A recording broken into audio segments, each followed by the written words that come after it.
mean temperature departures from average for June 2020. We can do July next time. Just catching up on what's been going on with the 48 states and a little bit of Alaska. Yeah, Alaska does, on this particular, what I'm seeing on my screen, and I have this little tiny, like 9-inch screen here. Hey, you're trying. 2020. It's a rough But, time. Alaska does not show up there, but I can tell you that Alaska was cooler than average. Okay. Alaska was cooler than average and was into the Yukon territory. Um, this graph is shown pretty much, except for basically the upper Great Plains, a little bit into eastern Texas, eastern New Mexico, western Texas. Um, Pretty much normal temperatures. Some spots in northeastern Maine, parts of the coast, and parts of California, but only those areas are really warmer than average. Most of the lower 48s, pretty much average. And how do you explain, well, also, I remember you saying last time on one of these is that nothing is below average is a point, right? There's no blue on the map. We have mostly red, even though there's white that Yeah, says, yeah. it's the most widespread average that we've seen in looking at the last few of these. True. It's coming down to what the Arctic Dipole is doing. It really does. It also, when you look at the PDO, the Pacific Decadal Oscillation, it's actually gone into the negative phase, which means that the North Pacific Ocean is going to be a little cooler. Oh, okay. And of course, if it's a little cooler, it's gonna affect the Northwest. So, Jeez. so part of it is cyclical. Some of the oscillatory systems. Um, we still have enough thermal energy, though, that got a good quarter of the nation of the lower 48 is warm, warmer than usual. Exactly. And going to the next graph, Okay. the precipitation percent of average. Okay, so basically, white is 100%, meaning it's expected to be average. If you go towards the brown, it's drier than usual. Go towards the green, wetter than usual. Okay, let me quickly mention that for Alaska, the last 12 months has been 162% of average. Now, the last 12 months compared to the 30-year uh, 1981 to 2020 run, Alaska for the last 12 months has been wet. Uh-oh. We've Flooding been issues. really wet. Jeez. Yeah. Well, yeah, I mean, more extremes, right, in certain areas. Just It's yeah,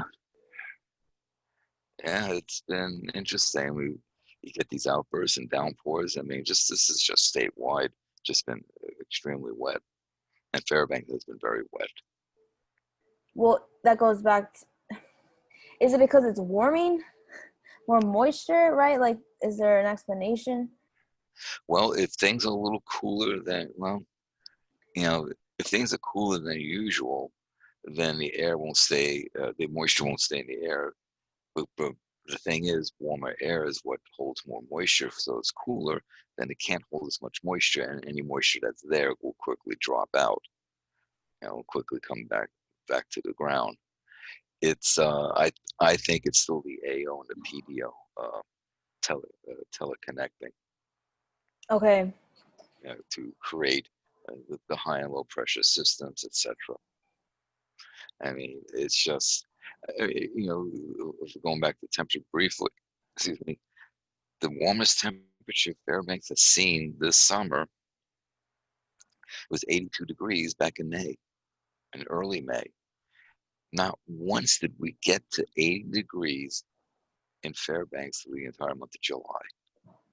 Not once, which is like very unusual because July is our hottest month.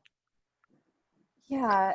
Okay, Jim, and I believe it. I don't know if there's a connection because in Southern California as well, our July we're like in the 70s, and usually we're like cooler than average right now. It's Huh. weird. But anyway, I mean, that's things are changing, right? And we're seeing it, whether it's a lot or a little. I, I think like someone just posted they have the Scandinavian index now, and according to this index that's being developed, something in the last few years, some scientists have been working to develop this, and that brings into account mainly the North Atlantic Oscillation. But it basically showing that Scandinavia has been cooler than usual. I think part of why that is because the fact that the Atlantic meridional overturn circulation is slowing down. And if that's slowing down, the sinking, the Gulf Stream is slowing down.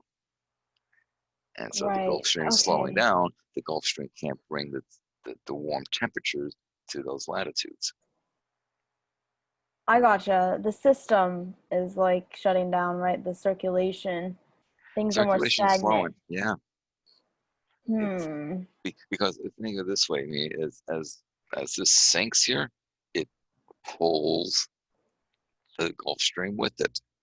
It's almost like when you have one plate subduct under another Right. plate, it pulls the rest of the plate with it, and then you have this gap over here where the two plates separated, and that gets filled in with magma. Let's see. Oh, go ahead. What hits me with looking at this precipitation graph is just how hot western Arizona is, or how dry it is. And it's really dry. And they were having the wildfires, June, the bush, they were all over the state. Lack of rain. It's really very, very dry. And looks like some parts of, would that be this San Fernando Valley in California? Uh, the little like brown patch, I believe Uh, so. uh, Yeah. yeah, and the dark patches, that's just, so the coastal areas are really dry. Wow, that's interesting. Lack of rain. Yeah, we don't see rain at all. But I don't but remember the last time we saw rain. it's almost like But you drew a line there because if you go into Oregon and Washington, the coastal regions there have been wet, wetter than usual. we're So that's having interesting. wildfire issues already here, and Uh, Arizona as well. I mean, it's so yeah, dry all through the Southwest. it almost looks like the, let's see what it was. Okay, so that's Utah. It's almost like why Utah and Idaho a little wetter than usual, and then you go over to like Arkansas and Mississippi. Yeah, Otherwise, flooding issues. yeah, I can believe it. Otherwise, you've got pretty much normal or drier than usual conditions. It's interesting. That one just shows it has the ranking of each individual state in June. Oh, the entire year so far, January to June, with the data in this sense, and whether or not how the state is doing this year, the first 6 months.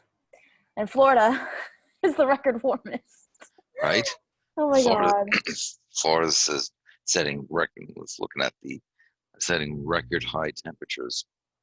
In fact, the entire lower 48 is above average, Yeah, it's at least. Some at are, least.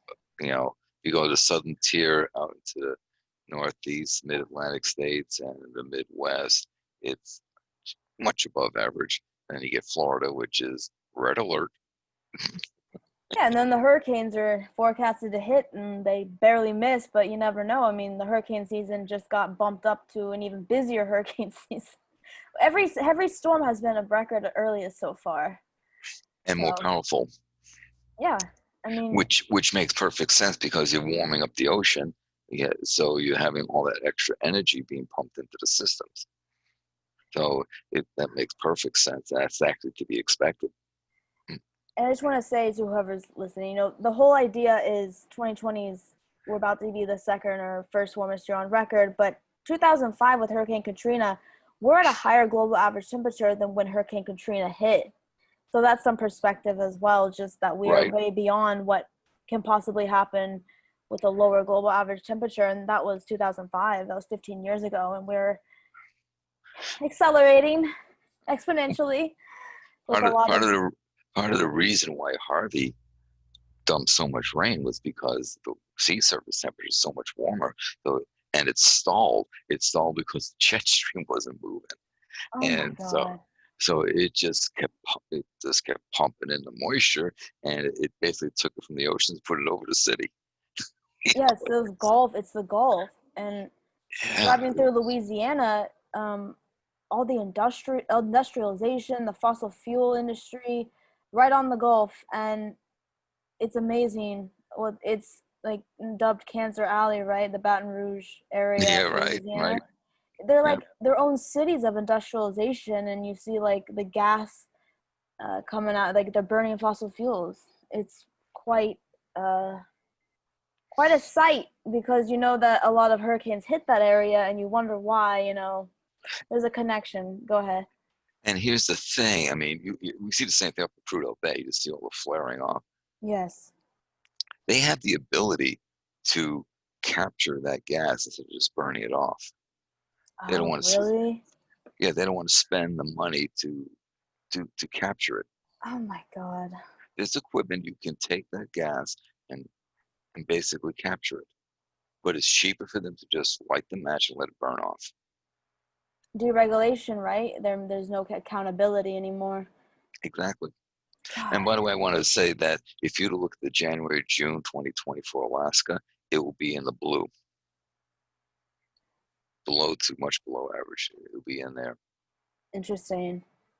The jet stream, yeah, the bipolar polar is still in effect, correct? Even we'll talk about June, but yeah. It's actually a recent uh, the graphic that I looked at show that it's really, really hot right over the Arctic Ocean, but has Siberia has basically cooled down a little. It's still warmer than usual, but it wasn't like that extreme, really, really hotter than usual, which is Mm, actually a bit of a welcome relief for the Siberian region. But right. They've been still, when you get over on the Alaska on the North America side, yeah, Alaska and the Yukon still cooler than usual. going forward with the last graphic. Just to your point, well, Alaska's blue, but the rest of the 48 states so far in the first 6 months are red. Wow. I mean, I'm just, you've got this couple little patches where no significant deviation from average, but my word, it's like the whole lower 48 is Second or first, basically yeah. warmer than average. Some places very, very warmer than average.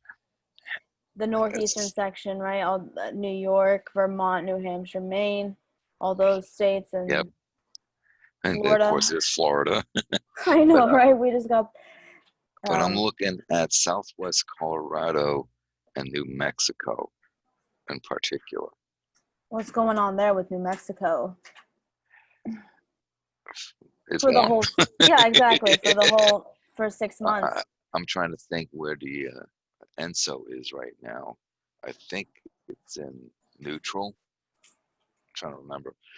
So if it's in neutral, because usually if you have a La Nina, some parts of the Southwest can get dry and warm. Okay, yeah, yeah, I gotcha. And El if it's Nino, El it's Nino, it wet. might be cooler and wetter. Okay, let me write that But down again. the reverse is true. Well, in Alaska, El Nino is warmer and wetter. La Nina is cooler and drier, which is interesting. Oh, so each area, yeah, In gets Alaska, affected differently. it gets affected differently, yeah, because it affects the air circulation, the high low pressure systems, etc. So just again, the entire 48 states above average. It's Central red. Nevada is a nice big splot of warm. Not even in the Las Vegas area above that, interestingly enough. uh, Yeah, the first, I mean, we're on record. I mean, we're going to most likely be the first or second warmest year on record, 2020. Whether, I mean, overall, we're just keep getting warmer. We've gone over this, but this just shows that it's not stopping. no, it's not. And it was really interesting because when the lockdown first took place, there was a measurable decline in CO2 emissions. Right. but it didn't affect temperatures, Yeah, which thank you. That's interesting. Go ahead. validates what I've been saying all along of the the fact there's so much thermal inertia, thermal energy already in the system.